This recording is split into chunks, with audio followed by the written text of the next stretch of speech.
Chapter 1. A Stranger in Wudend. On Saturday the 31st of October 1964, a man arrived in the village. It was late in the evening. He was looking for somewhere to stay the night. He knocked at a door, and a woman opened it. "Good evening, madam," the man said. "I'm sorry it's so late, but can you help me, please? Is there a hotel in this village? I want to stay here tonight." The woman laughed. "A hotel? Here in Wudend? No, sir, I'm afraid there isn't." "What a pity," said the man. "I'm a stranger here, and I want to see your village tomorrow." The stranger was very polite.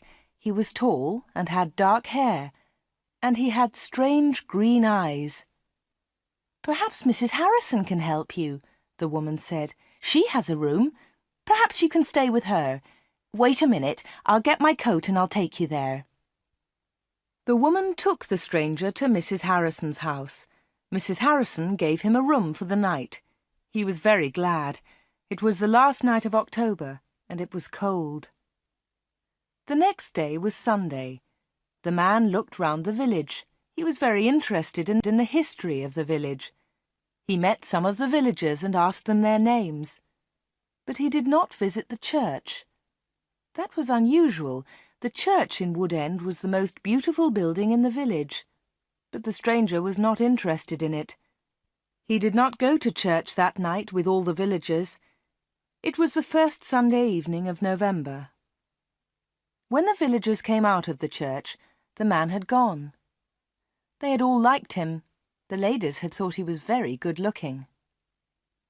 A few weeks later he came back. It was the first Sunday in December. The villagers were coming out of church. It was cold and dark. "Hello," he said. "I'm back again. It's nice to see you all once more."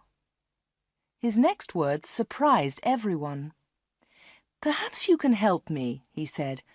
"I'm looking for a house. I want to buy a house here." "Here?" someone said. "But why here?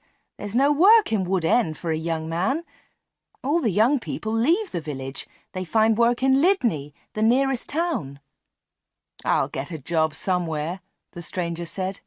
"Perhaps in Lydney." Then one of the villagers told him about old Mr. Smith's house.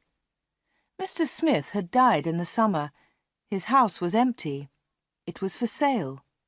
The house was on the corner of Main Street and Church Lane. "I'll ask about the house tomorrow," said the young man. "Perhaps I'll be lucky. Goodbye. I'll see you soon." The villagers watched him leave. They all saw his car. It was very big and luxurious. He looked rich. A few days later, Mr. Smith's house was sold, and in the middle of December the young stranger arrived. He moved into the house and worked very hard. He fixed the roof. He repaired broken windows. He painted and decorated. He changed the whole house. But there was a big surprise for the villagers.